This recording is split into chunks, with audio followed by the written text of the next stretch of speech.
Hello, ladies and gentlemen. Thank you so much for sticking around right now. I hope you guys all enjoyed that little pre-show. But now it's time for the big match of the night. We've got Nocturnal taking on Purple, bringing all the action at you. I am Dorian. I am joined by Moxie. Moxie, we had a nice little bit of a break there. How you feeling?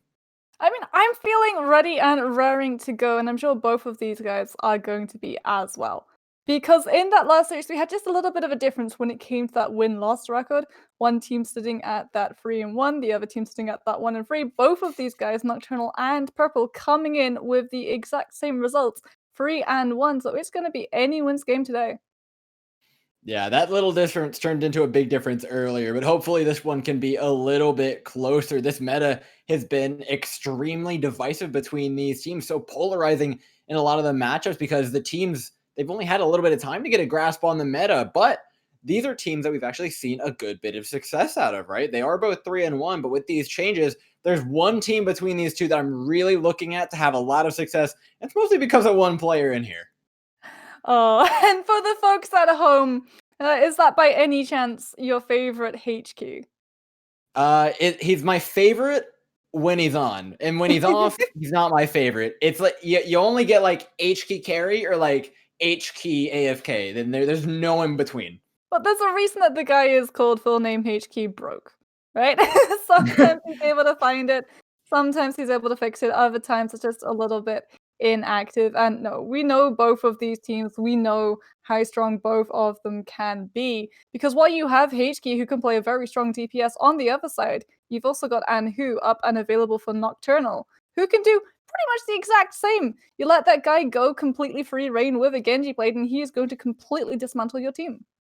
Yeah, and we mentioned the DPS right now, but this given meta, a lot of it, especially on the NA side from what we've seen, has been very much more aggressive on the NA side and very much more DPS focused. These DPS are finding picks even without their ultimates. And so they can be the real difference maker. They can be the thing that turns an ultimate game around. They can be the thing that gains you that little bit of advantage you need in the ultimate economy. And they can be the thing that win you matches outright. And with both of these teams, I think there's one thing we can agree on, Moxie, is they both lived and died by their DPS anyways.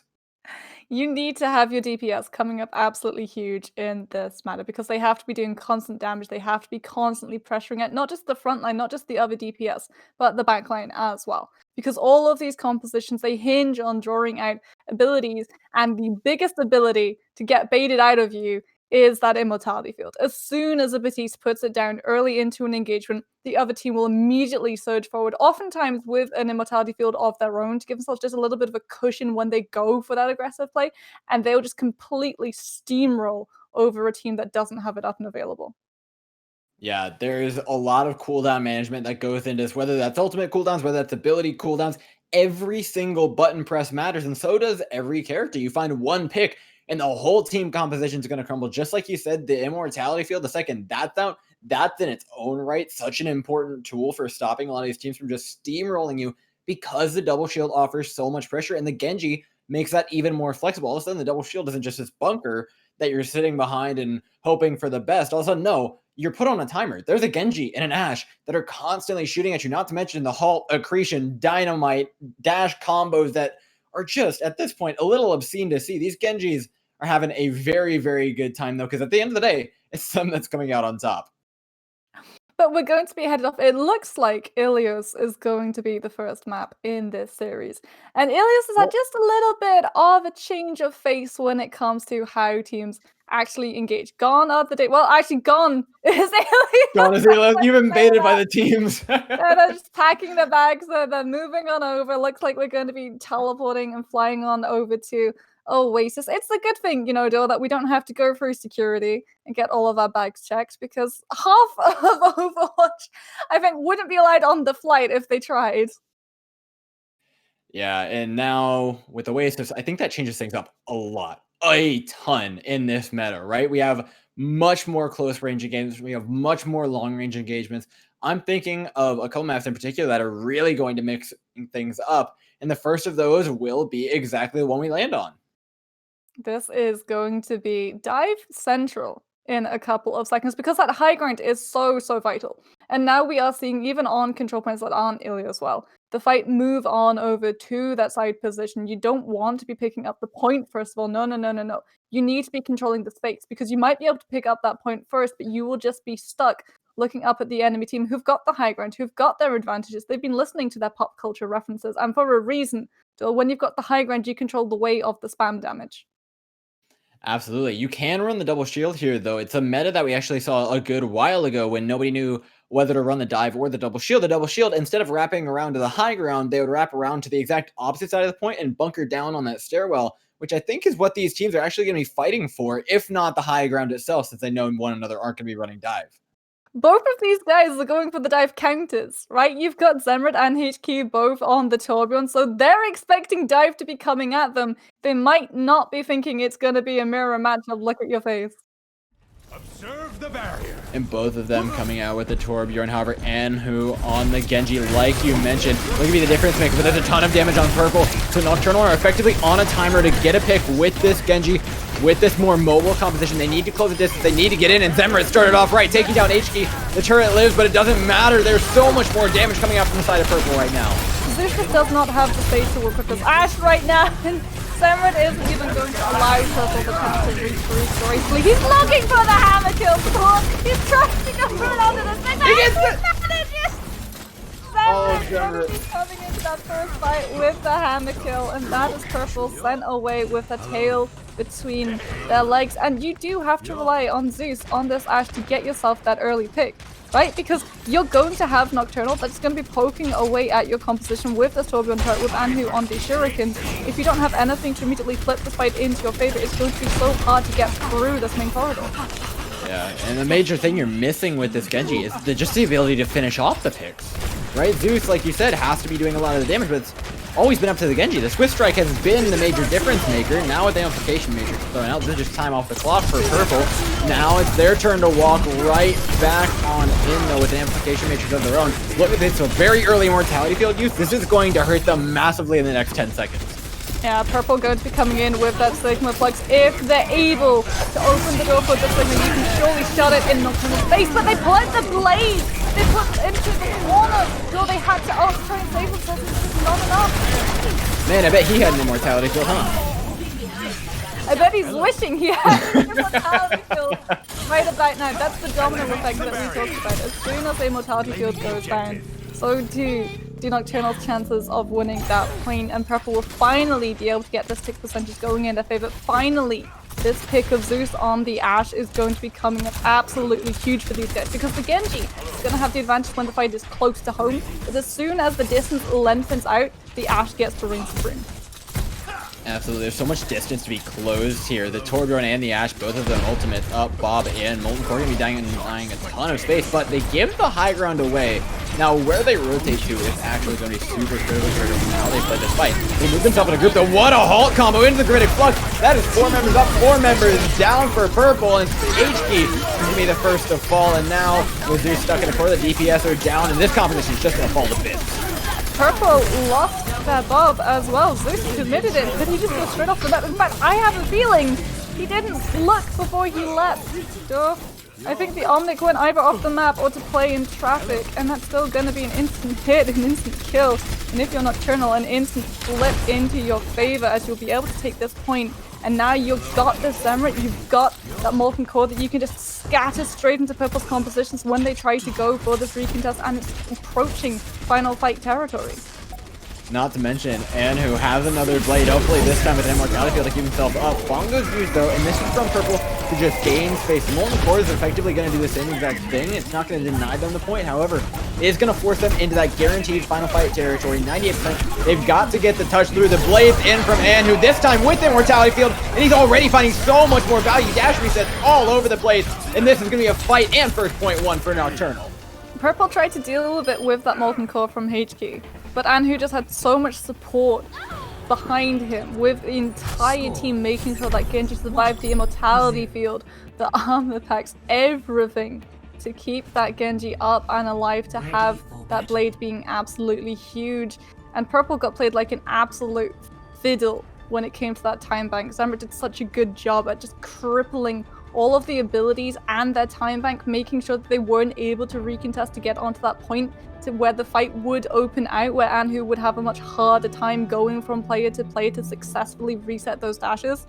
Nocturnal really showing up strong in that first engagement. Yeah, but it was a close match, right? Purple ended up pulling it relatively close, and so we're hoping for the same exact thing here in the next point. I'm curious to see, though, HK, there he is, back on to what we expected him on today. The Genji, the signature hero, the one we have seen pop off, and also failed to pop off multiple times. I think this map in particular is going to tell us a lot about how Purple's day is about to be going. Oh, PG won! His day is about to be going a lot worse. For that one, Mace to the face, and off the map his Sigma goes, and that is a team without a main tank. Yeah, now Zeus can start to clean up, and HK's all over the place. Purple are really feeling themselves, and they're going to get a ton of ultimate charge out of this fight as well. Zeus holding up so much with the wave that spam damage. Gonna be falling low, gonna be falling even lower actually. I'm just able to get them out of the way, and that means a massive amount of damage gone for Purple. Yeah, it's allowed Nocturnal to come in, reposition, and take a very advantageous fight. And who's going to be the first to fall, though? You're trading DPS for DPS. But one of these teams still has an Ashe, still has the damage to follow up on. Great halt onto Annie, though. Sends Purple off without that offboard. Nothing to stop this team from just engaging on them with this amplification matrix. Nothing to slow them down, nothing to bonk them away. It's just a whole lot of damage headed the way of Purple right now. Greg trying to go for that piece, but the immortality field is there, and so too is the rest of the team. Purple, though, because they lengthened that fight out for so long, were able to drain 35% of the point percentage to their side, and now you're coming in with a blade, with a supercharger, with a Sigma Flux, so many things you can use to win this fight, but you've got to close that distance, you've got to get there first. Blade can be super effective, but not if the Genji dies before he's able to connect with anyone on the side of Nocturnal. Yeah, Purple are looking to set up the play, though. They've got the bongo, they've got the blade. We've seen HK hit 5-mans with and without Nano. I am fairly certain he is feeling very, very eager to press this Q button. He needs to be careful, though. There's a lot of damage being thrown the way of his team, and this high ground is going to be extremely powerful Nocturnal, and extremely hard to actually remove them from however they go around the side. They've got the play set up, and this should be it. HK coming in, up over the top, and who's swinging for the fences himself. Managed to find one. They're trading back both ways, but it's going to be Anhu who actually goes down and gives away himself as a kill. But it was the bait play. The Genji sacrificed himself so he would be able to bury the space for the rest of his team to come up in the kill feed, and now Nocturnal still sitting on this point. Haven't used the Sigma Flux because they lost Noct. That's going to cost him the ultimate to come in the long run.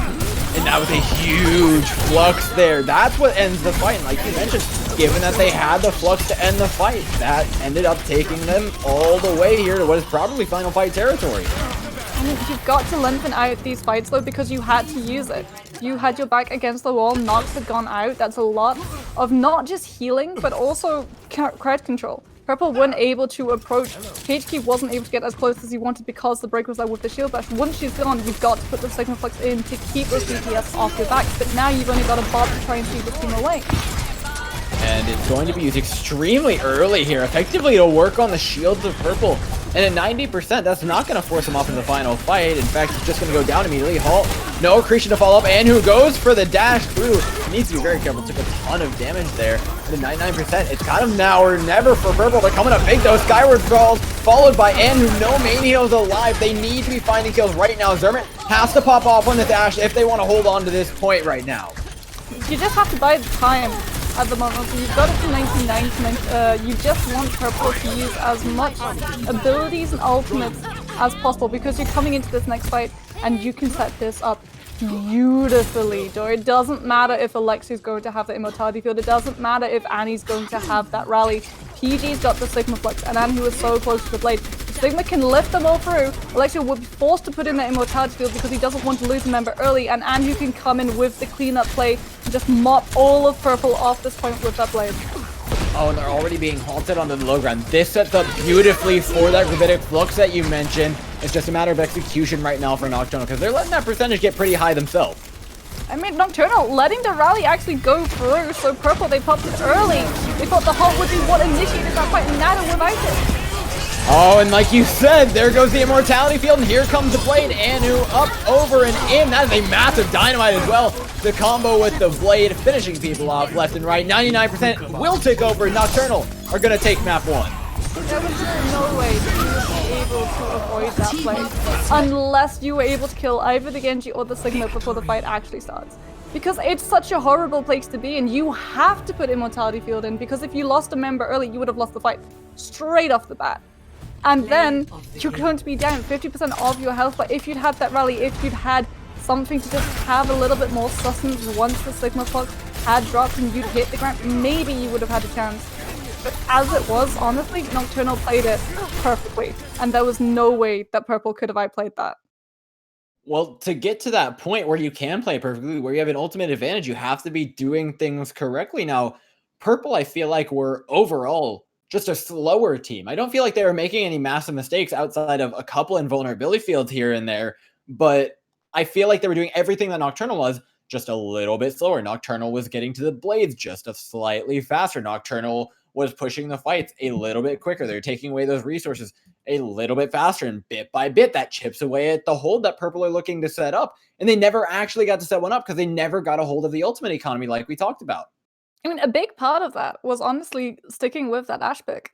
Because you think about all of the threats, right, that an Ashe offers, it all comes down to whether you're able to hit your shots, because it's a 2-tap. So even if you manage to hit Batiste once, he can still just fall back onto his team. He can still get healed up with that armor pack from the Brigida. If you manage to hit anyone else, the Pap's just going to be there. And he's just going to turn that straight into ultimate charge. There isn't really that force play that an Ashe puts the team in. You don't pressure out them as much as another sort of DPS. When you look at when the dynamite comes through, you just out-heal it. You don't force that immortality field out. It's not the same as having a Genji in your ranks, the cat amongst the pigeons, constantly pressuring your front line to maneuver, make sure that they've got the backline covered, that the DPS aren't just being harassed out of the space that they need to be having to actually operate.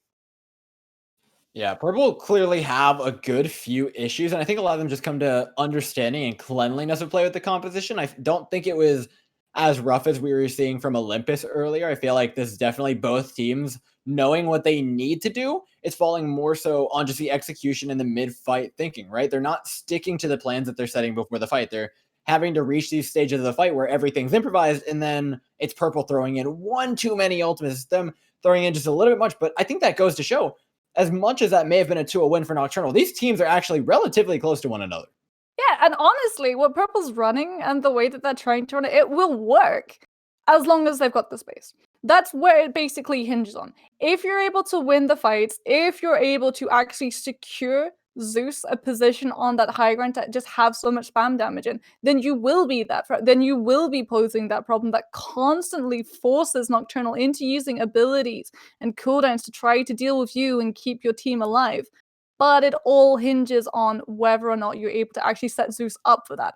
If the setup isn't there, the Ashe pick is going to be just shooting yourself in the foot. If it is there, then you should be coming out on top in a lot of these engagements. It's been a close battle between the Ashes. They've both been getting plenty of value, but you're absolutely right. When it comes down to it, HK's trying to finish off these kills, and the team setup has been all right, but the Ashe damage has to be there to combo, the same way the team has to be there for the Ashe.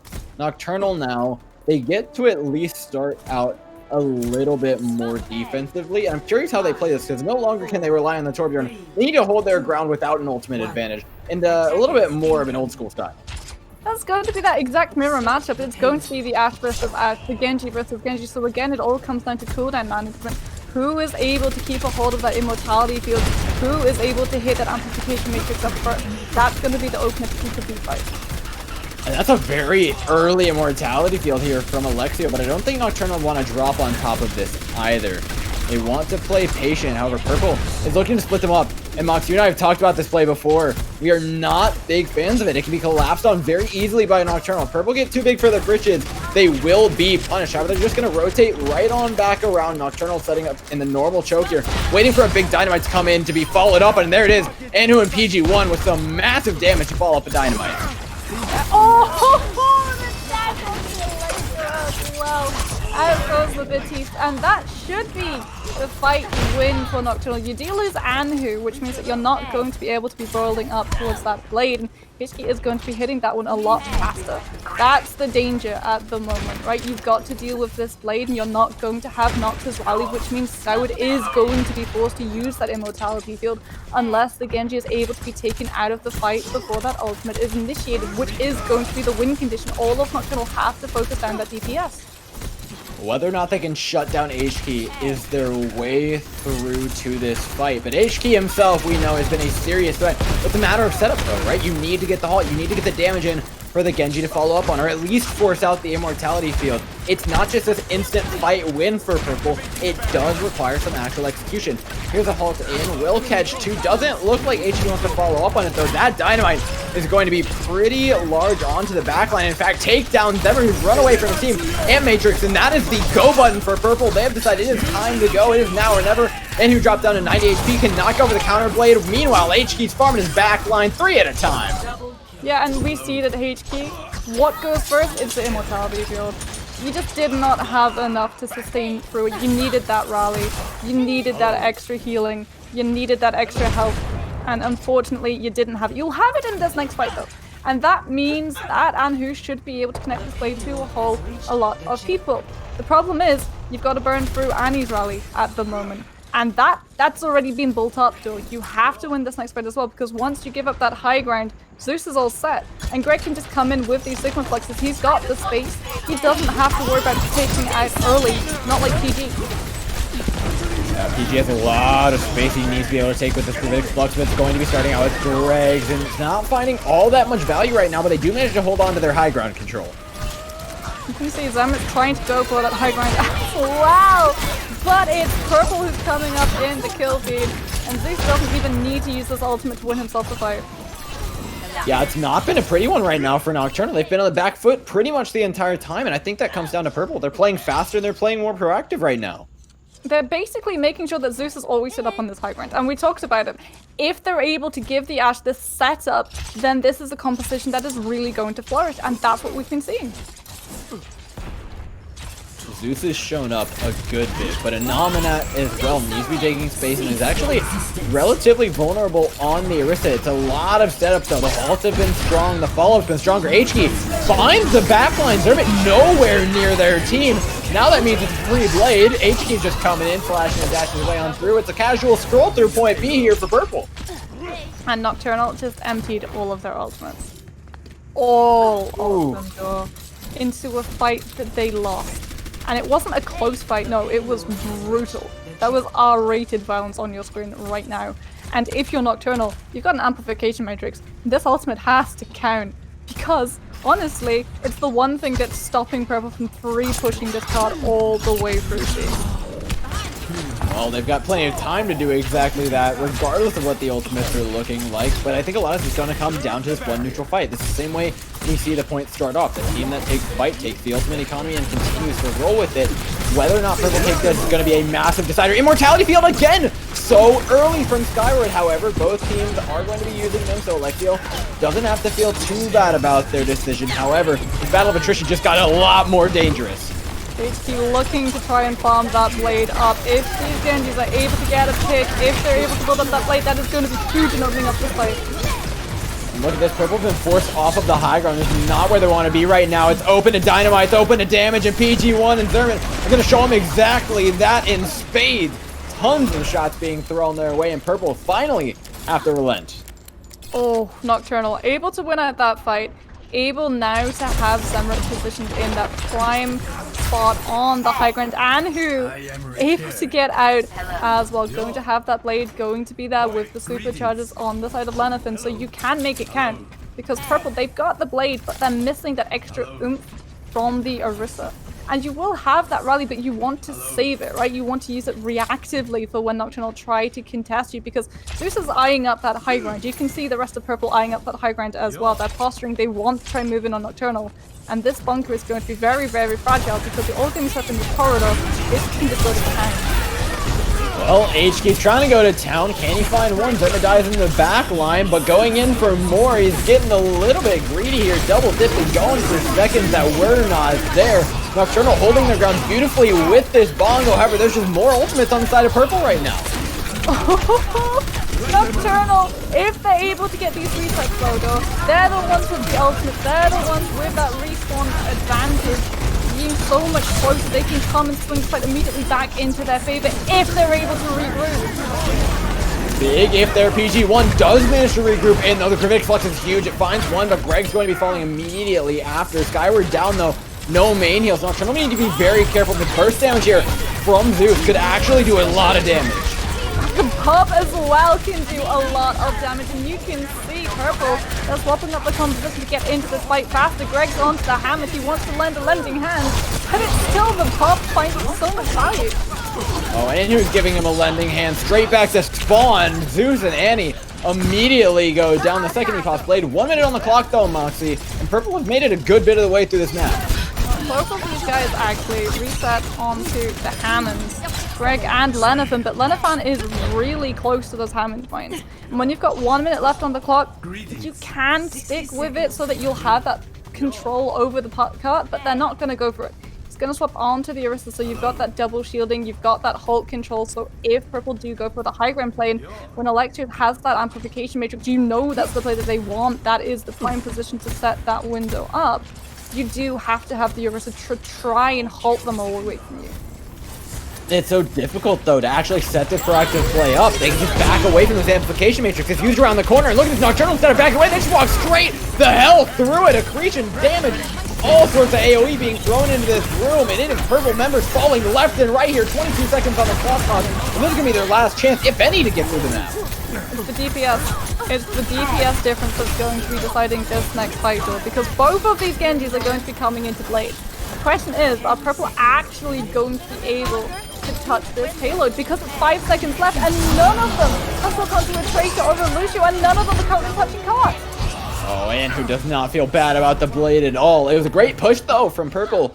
Mox, we've seen it in a lot of these previous games. That C point is nothing to scoff at. We've seen Blizzard World, God, how many times get stopped at point B? We've seen 2CP constantly get stopped time and time again. We've seen King's Rowan. We've seen every single escort map get halted some point around B or early C, and Purple made a pretty serious push into that map.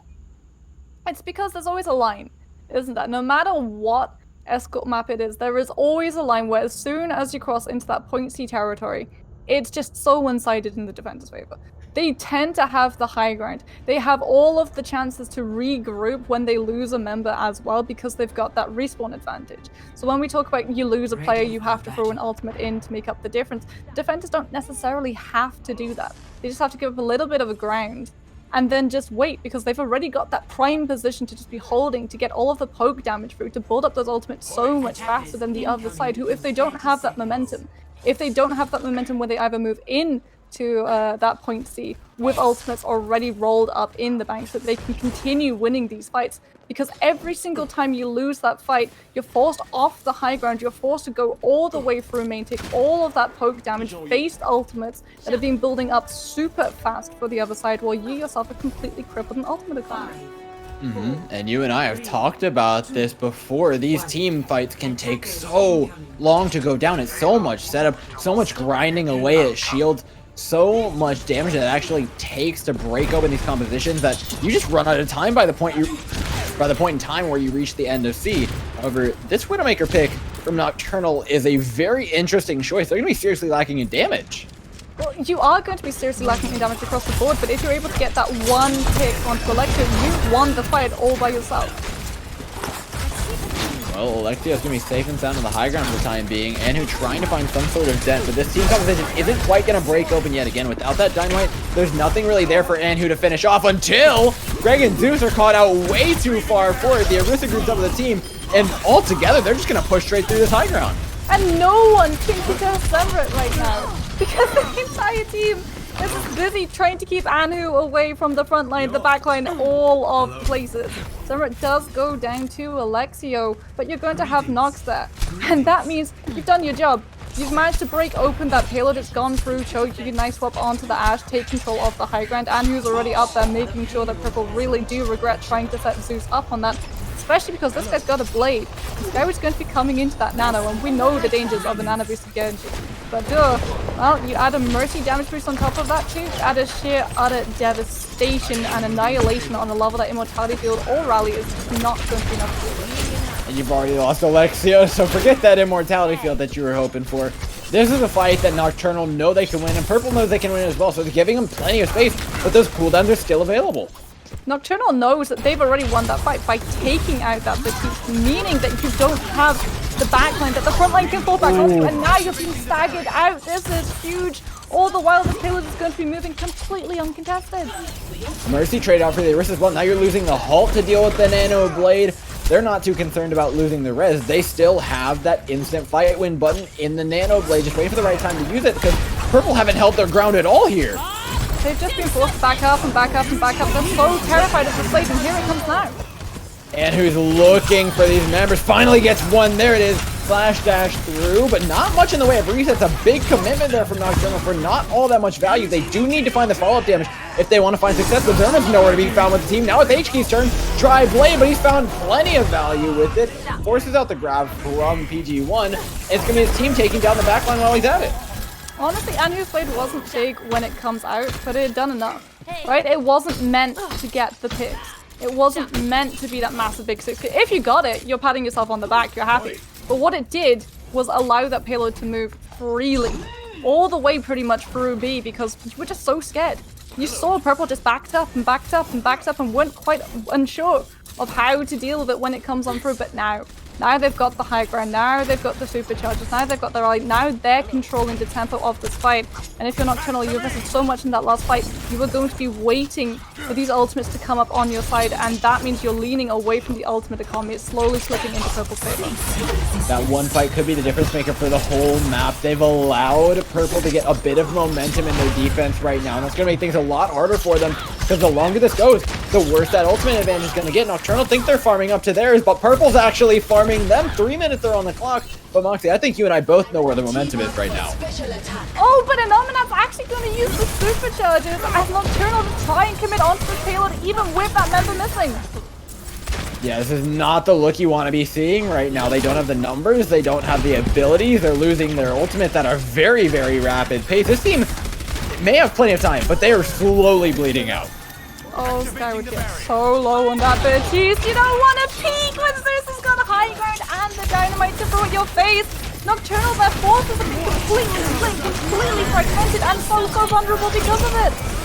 Yeah, I love that Gravitic Flux as well to keep them locked up in the back room here. The Mega Health Pack's only going to save one of you. Zerman, you had better run for your life. That's a dead ash. I'm going to say it right now, Moxie. It's going to be a dead ash. Oh, Greg's. The sanctity of the Sigma versus Ash completely broken by Zeus, who decides enough is enough, the sag has gone on long enough. And now, if you're Nocturnal, you really do have to find something that opens up this fight, but you'll have it. You've got the blade. It's not going to be the nano. It's going to be dry. It's not going to be with those superchargers, but Purple was so terrified to deal with it before. And they have the ultimates. They can try and supercharge this fight if they decide to go for it. Bob's and Amplification Matrix can be thrown in at any time, but they're waiting. And waiting means, well, you give Nocturnal a chance to get in.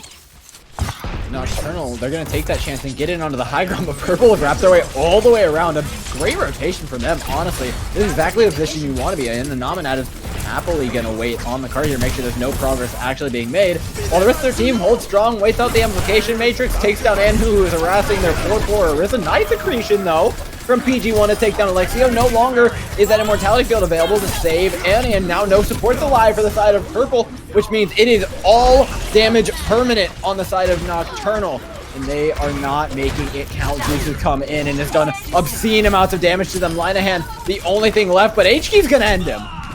It's going to be that final fight territory for Nocturnal in just a couple of moments. But they've been holding onto this blade. They've been holding onto this blade so they can go for the play that we saw these guys pull off on that last map of Oasis. Sigma Flux Supercharger Blade.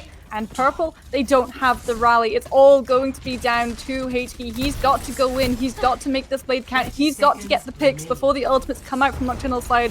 Otherwise, Purple once again will be unable to deal with these ultimate combos.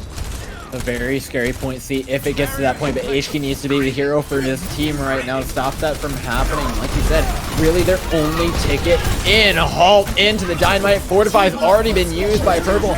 You can tell they don't feel comfortable in this fight. PG1's trying to get aggressive with this group. Cannot figure out where to put it. I don't think he even catches anybody with it. Now it's Andrew's turn. If HK's not going to use the blade, he happily will. Trying to end this fight early, but finally, HK comes in, finds one, finds two, and I think he's done it, Mox. I think Purple are taking away map 2. Purple worked it out. It wasn't the immortality field. It wasn't the rally that they needed to survive that combo. It was positioning. If you scatter, then you know that the Sigma is going to really struggle to pick up anyone in that flux. We saw it! He was looking around, he was confused, he was wondering where everyone had gone, and he could only find a Sigma, GG. And so, you saw, Greg was just the only one who was at risk. Greg was the only one who were going to be below 50%, would be such a juicy target for that blade to come on through and finish him up, because the rest of Purple, they're completely gone. They're completely fragmented, they're all around the payload, they're making sure that if one person gets plucked up, it's only that one person, and the rest of them will be there with the resources, with the health bar still intact to deal with that Genji blade when it comes on through. Yeah, and I feel like as strong of a showing from Purple as that was, I feel like it was more so a definite showing of weakness from Nocturnal. This was a team that we were giving a lot of praise to after map 1, but that was a completely different team we just saw, wasn't it?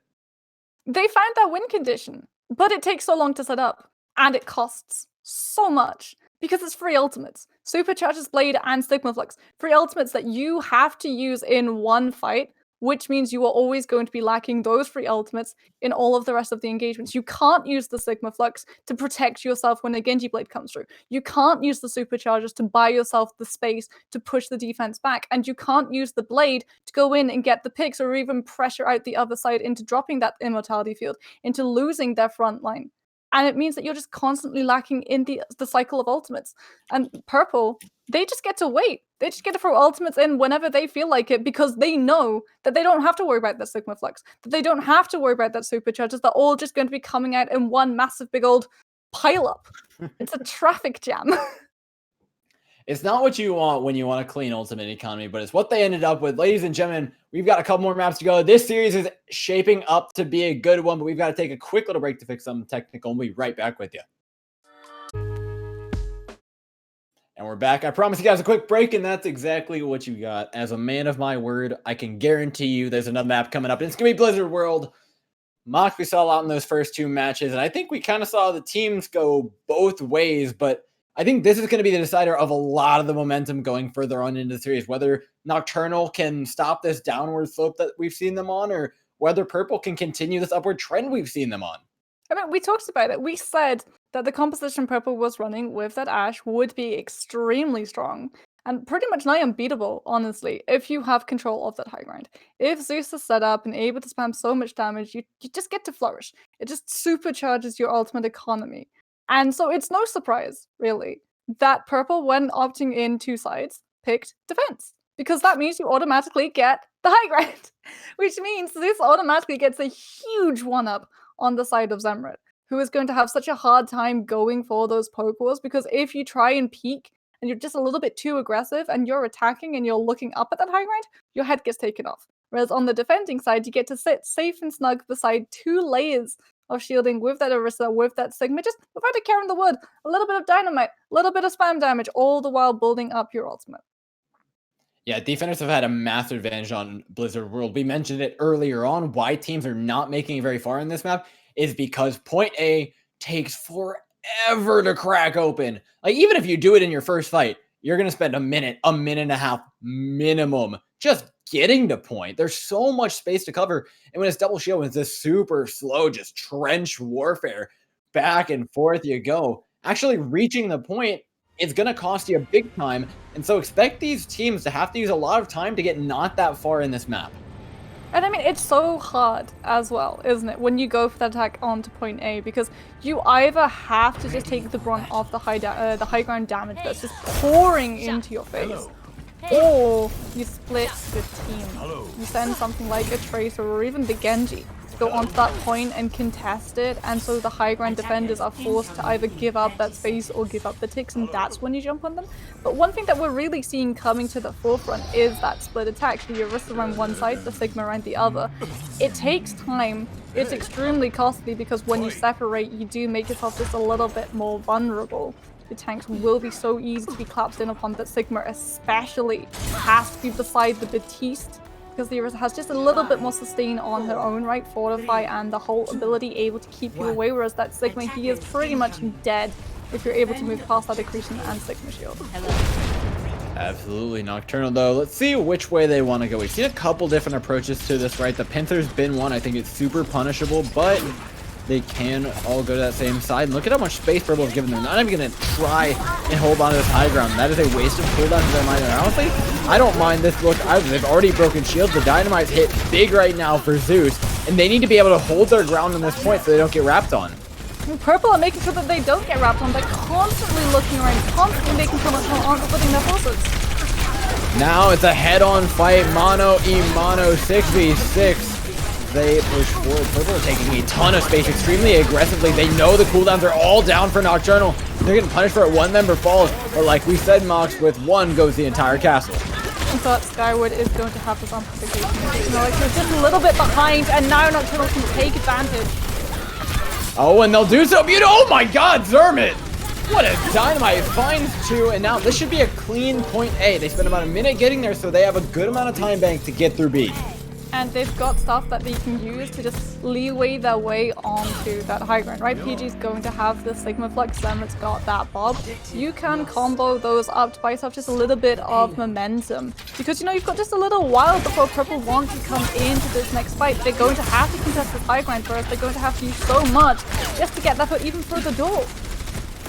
Yeah, Purple, they're going to contest, but like you said, it costs you so much in the way of cooldowns, and Nocturnal, in this regard, just has the better sideline. You can put yourself in a smaller choke, but your shields are going to completely cover you. The players aren't taking damage. You're not forcing out immortality fields. The Dynamite aren't going to hit quite as big. And that means PG1, when he comes through, his entire team has follow-up right now. Great halt, though. Catches all five straight into a boatload of damage. Purple, they're getting forced back, but they've definitely played this fight well. They've got the high ground now, but they do still have to contest that payload door. All the while it's been moving, and HQ is holding onto that blade, waiting out the Sigma Flex and the immortality field, and it's plunked right next to his sword. Yeah, just to get killed. And with this Purple, they should bleed out. Zeus, though, a big pick on a Zermit. This is something we've seen time and time again. These teams both struggle to finish fights. They may get those first two kills, but by no means does it guarantee anything. Now we get to see Purple come back in, recontest, Gravitic Flux connects on to 4, and this fight's one for Nocturnal. That's one way to finish off your fight. That pull into Greg Sigma Flex is absolutely huge, and it means Nocturnal is pushed away. But if you're Purple, you're delaying the problem. Because you use the blade. You may be 50% of your way to the next one, but you're not going to have it in this next engagement. And so it's all about cycling. Insomnia has to have these supercharges, has to be able to buy yourself just enough space, just enough of a threat to make sure that Nocturnal don't put in this blade supercharges combination of their own. Because you will be absolutely crippled if it comes through and manages to survive the entirety. Yeah, but they can only be so proactive, right? They've taken the low ground, they've put themselves in a position where Nocturnal have to take the fight, but they're happy to. They've got the Bongo, they've got the Blade, they've got the Dynamite, they've got all the follow-up damage. They're just gonna happily rotate away and re-engage now with an even bigger ultimate advantage. Purple. Going to as well be burning a lot of stuff to keep Nocturnal off their backs. Gone is the superchargers, gone is the amplification matrix, but gone is Anhu! And that is huge. That is what Purple needed to survive another day. 5 or 6 now, the Genji threat of the blade is gone, the damage is gone, H-Key is still by no means gone though, putting in tons of damage, taking down Zermit. This push now completely neutered from Nocturnal. They don't have much to go with them. You can see H-Key's trying to get that stagger onto the Batiste, forces out immortality, deal 25-second cooldown, and Skyward still gets staggered out even afterwards. If you're Nocturnal, that is the worst thing that could have happened to you, because more time is burned off your bank. More time is allowed for Purple to set up plays that can counter your win condition. He's got the blade. He knows he has to go for it. He knows he can't wait for Nocturnal to initiate with their own, because they've got the ultimate. If it goes to a war of attrition, they win by numbers alone. Nocturnal, though, with this high ground, they have a couple of options of how late they actually want to use it. They can push the cart, and it looks like that's what they want to do. Push it as far as it can go, try and catch somebody out, but you're playing a dangerous game there. You open yourself up to picks as well, and Zeus has a very, very strong angle here off this side, and there's not many things that can take him off, and meanwhile, HK sneak around the back line, looking for value with the blade, and that's a big cooldown now gone. The shield dash isn't there to stop the blade if it comes through, but he's not going to use it early here because the rest of his team's just taking down the front line. Oh, Nocturnal lives Skyward yet again, and Nox is forced to pop that rally to make up for the sustain when you don't have that main support. If you're Nocturnal, you may be winning this fight, you may be pushing purple back, but now you have nothing to stand for this amplification matrix. With spawn advantage on B point, Blizzard World can be extremely brutal. I am not sure about this Wrecking Ball pick. They had time to get out and get back in with an Orisa. They find themselves one pick, but you see they're still on the back foot because they don't have a shield. Both of these guys don't have that second shield now, but it's a Nomnat who is going to be able to swap a little bit earlier. Lenophan going to be joining them shortly afterwards. That pick doesn't matter though in the long run, so this next fight does. It's 48 seconds. If you're Nocturnal, you need to win this fight, otherwise it's going to be an absolute scramble, an absolute gauntlet to get through of ultimates available for the side of purple that just will not allow you to move that payload any further. Although it's a matter of using them correctly. Greg has a big opportunity here to hit a big gravitic flux, but it's up to a Nominat to find the halt that actually combos into it. Waiting for the right opportunity to use it. You see the cooldown being thrown out, but not much found in the back of it. And HQ's taking so much damage in his blade that he needs to back off. He gets one swipe in. It's kind of pitiful, to be completely honest, but the Dynamite over top from Zeus is going to be cleaning things up nicely for them. Purple hold their ground, and they haven't had to use that many cooldowns to do it. I mean, Nocturnal, and who once again taken out before he can blade. HQ's blade may have been a flop, but at least he was alive to use it, and it brought out so much utility from the side of Nocturnal, allowing Purple to come in on this team in overtime. And with the Gravitic Flux, with the Bob, it's just all too much. Like you said, Nox Purple, they're going to take this one and hold on point B like we said they would, with just numbers alone. We talked about it, and I think at this moment we can make a case for really being quite broken records. The Genji blade is not about the picks, necessarily. It's about what it pulls out on the other side. And as soon as HK is able to get that ultimate online, and he's able to actually pull the sword out of its sheath while still being alive, which is more than can be said for Anhu, we heard so much pop off on the other team. There was an immortality field, there was a rally, there was absolute sheer abject panic. As this team realized that blade could not get kills, otherwise they would not be seeing that payload. They had to buy time, they had to let Anhu come back into the fight with the blade of his own, but they burned so much. Even when the Genji's able to come back in, he's still not able to find value with the ultimate. He's still left watching that payload stopped right where it stands. I mean, in a world where HK's only job is to press Q, sit there and look menacing, he did a fantastic job, and it was enough for Purple to stop them at B. But remember, this push has to be matched. And it may seem a little bit trivial at first until you realize that this is how most matches go on Blizzard World at this point. This is by no means decided. Nocturnal, that was not an awful push. That's something that we kind of expect at this point. Honestly, at this point, I'm fully thinking that Blizzard with point Bs just meant it as a shortening for breaks. Because a lot of these payloads recently don't even get to see point C. There's so much high ground coming into play, and you used to just have one person situated up there, but now that Genji's back into the forefront of the meta, he can still go between that low ground and the high ground. He means that that double shielding has just that little bit more of an aggression to go for that playstyle rather than just bunkering up behind the payload and hoping that you're menacing enough to keep the other team away from you. Speaking of high ground, Nocturnal are setting up on it, whereas Purple did not. And we saw Nocturnal actually take this point relatively quickly because they didn't aggress onto the high ground. And now they get to use it to their advantage. However, this dive can be pretty potent from HQ if they're not careful. Now there's 4 members on point. Again, can be collapsed on you. Separated away some of your tanks from the others. And now it's actually incredibly hard for them to regroup. And Nocturnal, you've done this to yourself. You gave that to your Sigma, but he's barely going to get away with his life here. I mean, you did set up on the high ground, but you didn't have Zemrit stationed up on the high ground, so Zemrit wasn't able to just burn all of those dynamites and send all of that poke damage through, and Alexio's been able to pull up the amplification matrix, which is huge opening for Purple. Yeah, now Purple with the amplification matrix. It just means space for them. Doesn't mean kills. It means this fight goes 50-50, end of point to end of point. But PG1, again, completely separated from his main take. They need to find a way to and this onto the high ground. What an interesting choice. If they get halted off, it can be dangerous, but if not, they're in the world for a ton of value out of Zeus. Zeus getting so much done. Does have to drop down, but it doesn't matter. You're still getting the pick, not falls, and Peachy actually invests the Sigma Flux in. Oh, but Anhu has a blade. He got the first one up. 10% before HK. He's making it count here. A beautiful hold right now from Nocturnal. But we talk about it though. This hold is temporary. You had to use that Sigma Flux because you lost Nox early. And that means you're not going to have it in this next fight. And this is the fight where Purple properly try and pressure you out of that point when they themselves commit ultimates that aren't just an amplification matrix, which comes around pretty much every single spot that you get. In fact, Alexia's already got it up. Once again, if you're Nocturnal, you are going to have to give ground. You are going to have to acknowledge that ultimate economy is currently favoring Purple. Well, Purple, they have their opportunity to move on to the point here, but what they don't have is time. 150 on the clock. Their last push took 2, and they've already lost Greg earlier on in the fight. Oh my god, Zerman is going ham on their backline before they can even see the point. Again, is the split defense. And that time, Purple did not really try and capitalize on the fact that Nocturnal just had 2 players and that Batiste stationed up on that Eagle Range, having brought the time of their lives.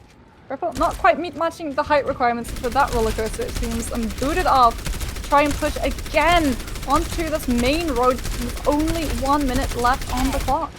But now look, they have to wrap their way around. They've got to take time to take the high ground. And then they don't want to come through the small door, so they wrap all the way back through the defender's choke.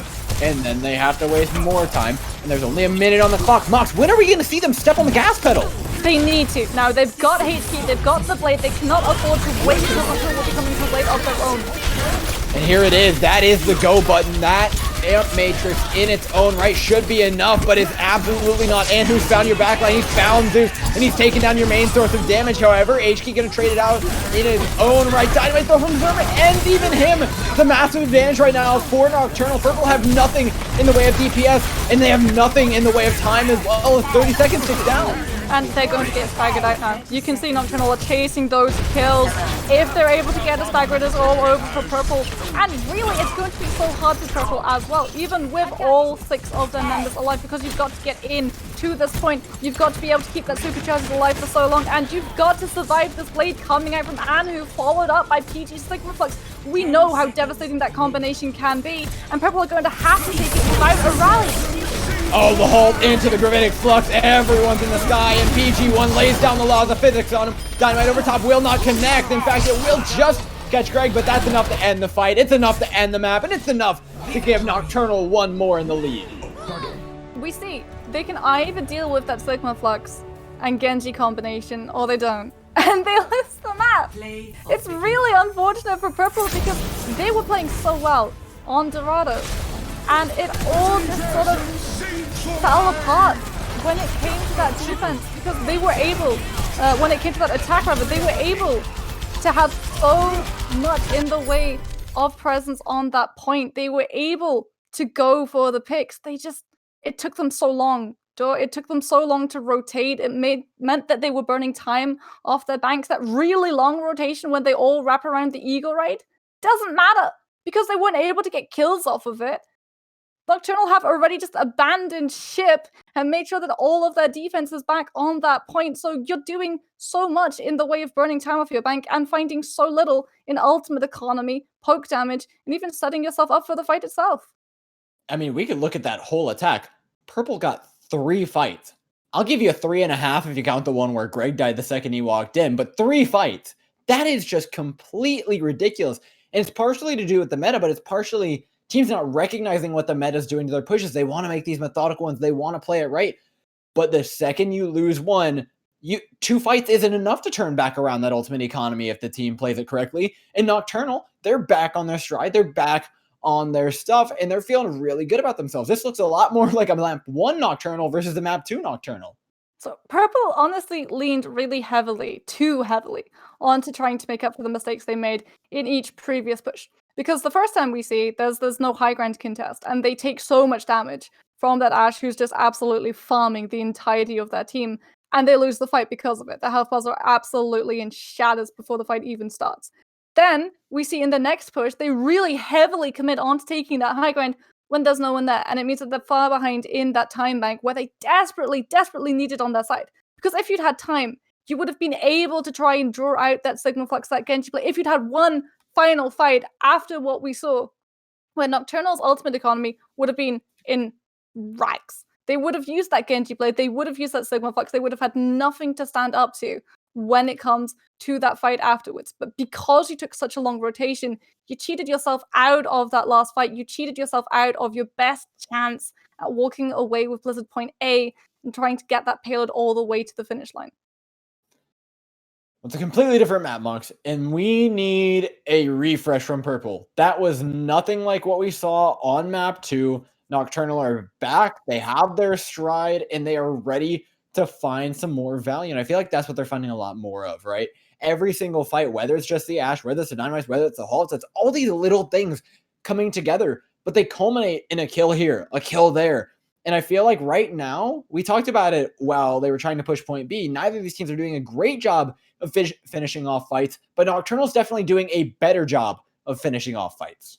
Well, Nocturnal this team has a very established formula where if a fight's taking too long, they ult. And it tends to be just enough tip the scales into your favor with that Sigma, with that Genji play. This is a combination that we've seen from these guys again and again and again, and we are more than likely going to see it yet again as we head off into Anubis, because it is just so devastating. It really does lock you into a horrible position to deal with, and the only way that you do deal with it is by losing, by holding on to your ultimates during that fight and then coming in and winning the next one because your opponent's committed so much into it. But if you're Purple, we also know that these guys really did flourish when they had control of high ground. When you look at Anubis, Anubis has those high ledges where you can station an Ashe or even a Junkrat. We haven't got to see him so far in the series today, but he just finds a home in Anubis, even before he rose back into meta, even before he was in all these spam compositions where you see him in control center. Junkrat was just the bane of attackers moving on to point A. Yeah, and there's one big thing compositionally we're missing here as well. It's that the dive is an option. And the dive is something that we've seen run into the double shield a few times, and it has to be played perfectly. And I mean perfectly. If you miss that one time, it's a halt, it's an accretion, it's a shield bash. It is a lot of damage that you do not feel like taking coming your way. But if you do it right, you can start to pick apart these high grounds, start to apply some pressure to the point, and you pull apart this double shield composition. So you have to have players in separate places, and then you can go for the proper dive. And that can be really successful if we see a team struggle if Purple aren't able to pull it back. I mean, dive is very strong, but it also is very weak. It's that high risk, high reward because it takes time to set up. Even more time than, well, dive originally took, because now you are very unsure. You have to try and sort of wait for the play. And you used to have the entire gimmick of Winstons would just poke their faces out, take so much damage that the Ana would be able to have that nano boost online. So you would have a little bit more survivability, a little bit more threat to the Winston when he goes for that initial jump. But now you've got to mobilize, you've got to have that Winston, you've got to have that Diva. Both of them have to go on the exact same target. Both of them, the DPS, the supports. If you're running an Ana, you've got to have that anti-nade. If you're running the Zen, you have to have that Orb of Discord heading straight onto the target of the one being leapt on, because you are not going to have time when that dive comes through. You have 6 players, and you think about it, the defenders, they're all circled up, and it is an onion if you look at it. And in this onion, there are just layers upon layers upon layers upon layers of dive prevention. You've got Immortality Field, you've got the Brig with that shield bash, with that shield just waiting to try and stun you out of it, and then you've got that double shield. And if a double shield in composition sees a dive coming through, they can accretion. They can halt, they can do so much to disrupt all of the stuff that you've been working for the last couple of 10 seconds, 20 seconds, sometimes even 30 seconds, trying to set up to make the play happen. Well, it's bound to be an interesting map, Mox, but we have a little bit of a technical issue here. We're going to go ahead and throw it to a quick little break while we wait for this player to get restarted.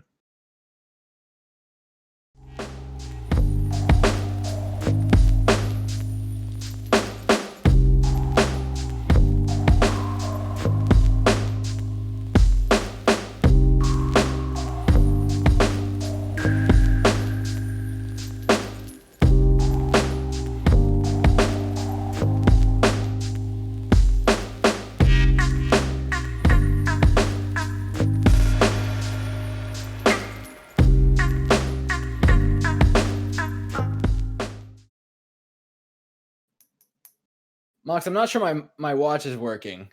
That may have been the quickest break in esports history. Yeah, I mean, you do keep true with your promises. When you say they're going to be a short break, emphasis on the short. You really don't want to try to move away from your PC to grab like a glass of water or anything. No, we're almost instantaneously transported back onto Anubis. And remember, this is a first to 3 series, which means if you're purple, you need to win this map to lengthen it out. And that means that you're going to have to find a lot of value with each of your picks, each of your compositions. And we're seeing it, though. We talked about it, we theory crafted. Junkrat is going home. He's once again going to be the bane of attackers who will be playing hot potato as they try and move through all of these corridors, all of these side rooms without taking so much spam damage, which already forces Alexia into a horrible place to be. Because no Batiste wants to commit Immortality Field to that fight that early, but it's a spot you might be in just a couple of seconds if you don't go with dive.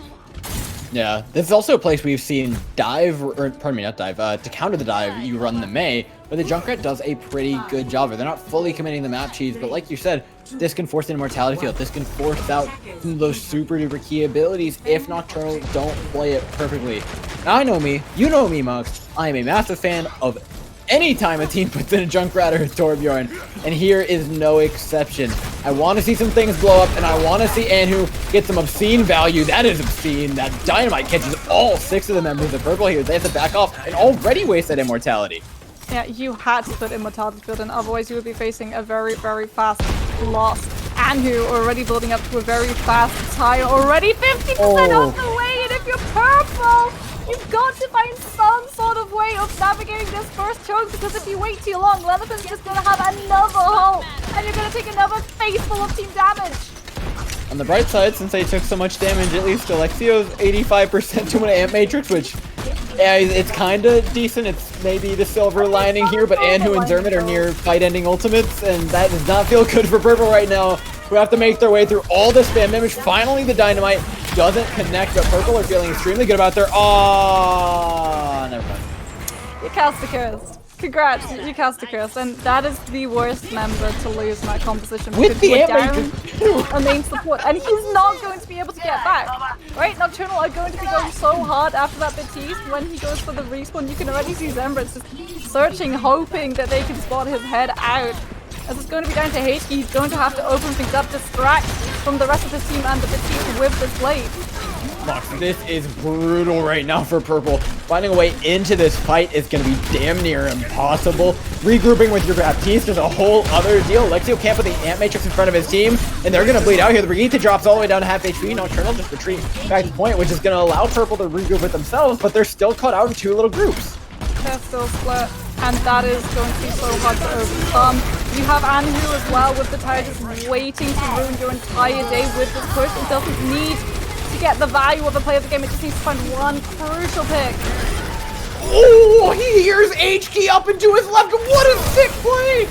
Oh my god, the presence of mind there. Over the volume of the tire as well. Now his team can follow up on that. Zeus takes down Nox. No more sustain allowed. The Bob's on point, acting as a spare memory here for Purple, and they're just barely going to clean this one up. There's your silver lining. Purple, they lose the Genji. And that was the play that they were setting up, right? HK in the back on the staircases was just waiting to blade into the team, but he's taken out by the Junkrat tire. That means you're going to have it available for this next push. And hey, look, Greg's going to be coming into a Sigma Flux. And Nocturnal have been trying to go for this play, this setup. Now Purple can spin it on his head and force Nocturnal to deal with this one. And Nocturnal are the ones who are going to be in that horrible position where they will take a lot of damage, where they will lose a lot of members. Nocturnal know what they're going up against. They know the Bongo Blade is inbound. They want to get aggressive here. The Gravitic Flux is nice, but the follow-up damage has to be there. And they managed to take down Greg, take away part of that shielding. And that's going to be a fight the way of Nocturnal, and one they really needed. Oh, and one Purple wanted as well. Because now you were going to have to really fight your way through all of those lanes. And who's sticking on the Doomfist as well. So you can't go side room. Because the instant you go side room, your squishies get a target painted right on their backs. Even as it is, you can see he's waiting. He's crouching on the high ground. He's going to try and go for a drop down. A little bit of a drive-by. Maybe manage to pick up Alexia or Annie, and that's immediately going to force your supports either into using that CC or worse yet, that immortality field, which you are going to need in this next fight because Skyward's got an amplification matrix and all of Nocturnal are residing on this main road. Well, and who's got a big job ahead? Oh, he punches HQ right out of the sky before he can even use the blade. Oh my god, we knew it was going to be an impactful Doomfist play, but my god, that hit like a truck. Well, keep on looking because Andrew's still driving.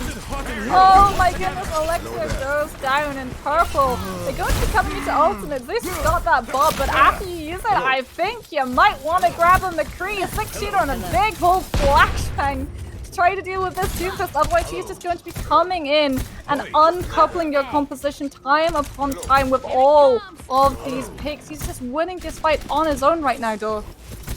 He's got another set. This time they know he's here. And it's something they should have suspected in the previous fight, but you know, sometimes you're a little bit too focused. This time Purple, no though, the bomb goes in. HQ waiting for the right time to go for the blade, but the Griddick Flux early from Nocturnal means they're the ones being proactive. They're the ones pushing the fight. And without the bongo, that blade is a lot less threatening right now from HQ, who's still holding his trigger on the finger, his finger on the trigger. Zeus did use that bob in that fight, and so if you're Purple, you need to have that McCree coming in right about now. Because Andrew's just being an absolute monster. Now we're going to see the Genji blade come through though, so Purple think they can turn it around. Oh, HE is so lucky that he is as good as he is. That should not have been gotten away with. But they're pushing to this point. Purple have the resources. They have an amplification matrix to try and shut down Nox in this rally. And they're giving themselves a very solid last chance at trying to take this beat. Alexa's got that amplification matrix as well, Skyward and Nox both swapping over to field off support. You're not going to have main healing, which means you're not going to have a lot of sustenance on this point. And sustain is all that Purple have right now, but Alexia goes down! You cannot get caught out there! The Reinhardt takes down the main heals, and that's going to allow Nocturnal to come back in. Oh, not even a tick! Not even a tick given up.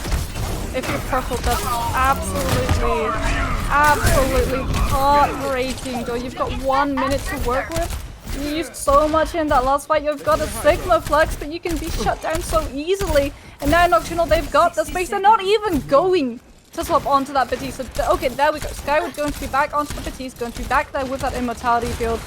If you're Purple, you have to play the waiting game. You have to get Zeus building up to this bob. It's the only thing that's going to be able to break open this fight because Greg's Sigma Flux is just going to be immortality fielded and not going to have any sort of impact on this whatsoever. Definitely an extremely difficult fight for Purple to take, and with Andrew in your backline already, causing all sorts to have focusing out and forcing out that immortality field like we mentioned. Now HD separated away from the team. Pardon me, no, it's Arissa. What are you doing over there, Anominat? Luckily enough, though, does get enough space to group right back up. And now Nocturnal on the back, but need to take a better position in this fight. They don't have the ultimates though. Zeus is so close, 9%. This is the heal turn. If they're able to set this one up, then Nocturnal will have a chance of being pushed away, especially with that meter strike playing absolutely nothing. He went for the turn. I actually really like that play. It frees up a lot of space for him to play around in the back line now, and Zermit can farm without having to worry about those sight lines. And Nocturnal, one by one, they're looking to end the hopes and dreams of Purple in taking this point B and set themselves up for a very, very quick attack.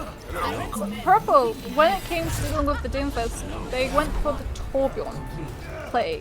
And that means that H-Key is suddenly off the Genji. And suddenly, all of that pressure, all of that nuisance that the Genji provides for a backline to deal with, that he pulls away, meaning that that front line is so fractured, so without sustainability, not any healing going through, meaning that the rest of your team can just stampede on over them. It disappears alongside the Genji pick. And I would so much have rathered Zeus to go onto that McCree because Flashbang was the only thing that you needed to have in play because Anu was going for aggressive plays. He was getting stunned out. He was falling low. He was having to commit Meteor Strike to actually get out of some pretty risky situations. And that was only with the Shield Bash available for Annie. So if you threw in one extra little layer of CC, that would have been just enough to keep the Doomfist away from you. But you knuckled down. And when you knuckled down, you took away your best shot at being that really aggressive bulldog that a Genji is.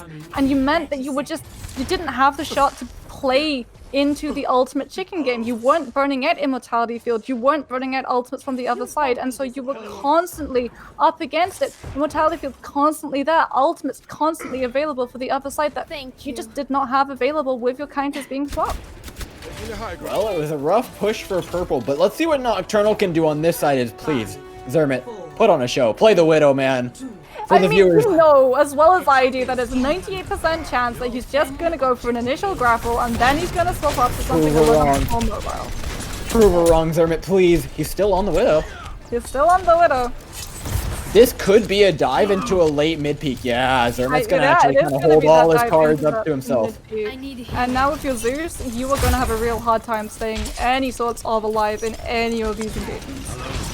Yeah, they're taking away a lot of these sightlines. Skyward, though, is pushed up. This dive is kind of fallen flat. They just kind of hit their foreheads on the opposing team, and it hasn't done all that much. They just got pulled off the high ground immediately. They've completely surrounded, though. It's a good setup with the Hulk. Knocks him right on down, Ninethan. We're going to wait another 10 seconds for that jump pack to come back on up before the Winston can re-engage. This Widowmaker slowly losing sightlines, though, as they get moved back.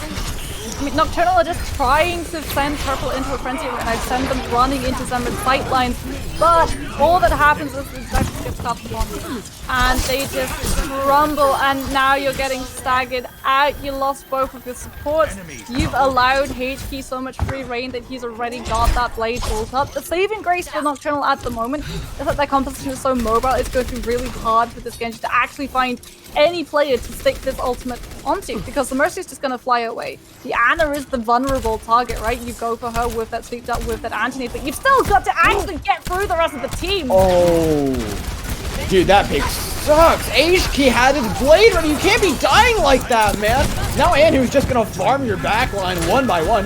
The Ashe next to go down, completely mercy pocketed. And Zeus is not long for life. Immortality Field's now out. And that's pretty much all the tools that Purple had after they had set themselves up so well. Oh, well, they will have a little bit of a doorstop though when it comes to this next fight. Which means if you're Purple, you just have to give up this point. Burn off as much time as you can, but hold on to the really powerful ultimates because Nocturnal are going to be coming in. They need one tick door and they've got the Nano Boost. If you're Purple, you have to have something that instantly shuts this down, and Greg is 6% away from just that! That Sigma Flux, it might not be online in time! Well, it absolutely must connect. It's not just a matter of using his bat of hitting it, and he does get it up in time, and up goes Anhu, and down he goes! He falls to Zeus, who's now working on cleaning up players. 2 for 2, PG1 now out of mech and out of life. Nocturnal need to turn tail and run. But Purple are out of all. Apart from that supercharger and that rally, they put in every sort of aggressive play that they had, and now Nocturnal know it's safe to swap off this dive because you're not going to be behind. Both of you are going to be at the same when it comes to that ultimate economy, and Anhu going on to this May means that suddenly you've got a much bigger win condition, and suddenly HK is looking very fragile on this Genji. An extra dusting layer of CC, which means he can't go for those aggressive plays. He can't threaten that backline, otherwise he'll just be chewed up and spat out. Ooh, and that's not how you want to start things off. These teams are so good at getting picks, or so bad at not dying. One of the two happens, but it doesn't matter. It's Purple who are the ones bleeding out. They've already lost 2, and with Alexio down, there is not much in the way of healing. However, this rally is going to be their saving grace, and he buys them a lot of space and some time at least for Zeus to come back in and spawn. Oh, Purple need to buy all of the time in the world right now. They can't afford to give up that tick, and HK is so close to the play. This is the play. This is the way the defenders can just come back from the brink, and they might not even need to use it. They'll have it for this next fight. Sure, if you're Nocturnal though, you've got that blizzard. You've got that power to immediately end things right here, right now. It all comes down to whether Alexio is able to get that immortality field out in time to save his team. The healing has to be there, and HK's blade has to be huge, because chances are Nocturnal are just waiting for this Genji to blade, and then they'll drop Blizzard, and it will all go to the wayside because everyone will run into the center of the snow globe, and the Genji will just be left looking on the sidelines. Again, you have to race there just like Greg did before, but look at how proactive Purple are. The Grid of Flux catches 5, sends him right back on down, forces out the immortality field. There is nothing, and I mean nothing, in HK's way right now except for that Blizzard. The one thing you mentioned that could end it all. Greg pushing through, trying to not let them into the choke. but slowly and surely, Nocturnal are going to make their way towards the point. Greg and Annie are trying to collapse on the Ashe. Zeus is actually going to fall, though. This was not the right push to be making, my friends. HK now has to save you. The Immortality Field, though, it had enough time to come back online. The Blizzard's been used as well. That was a lot of tools out of the pockets of Nocturnal, and they haven't gotten that much in the way of kills. But Purple, they bladed. That was why the Blizzard came out, and it finds nothing because the entire members of Nocturnal are just sitting stuck inside it. And Purple, they're left on the sidelines. They're left without a defense. Wow, Nocturnal beat him without even killing him, Monks. That was...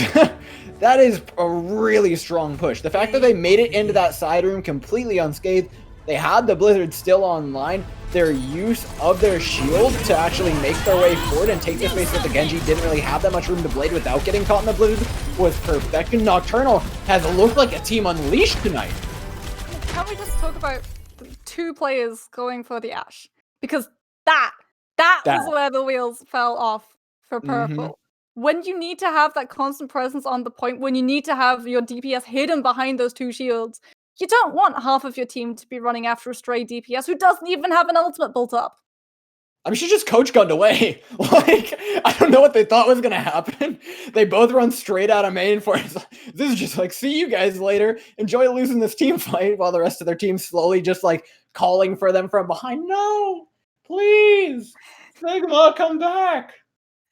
Well, I mean, they went where the people needed them. Perhaps different people, though, because Purple really did need them in that fight. But a huge congratulations to Nocturnal and a huge commiserations to Purple, who, beside from that last fight, a lot of those engagements were pretty close, and we did get to see some really strong play coming out from them at the end when they were so proactive with their ultimates, when they used Sigma Flux before Nocturnal were able even to get into the side room.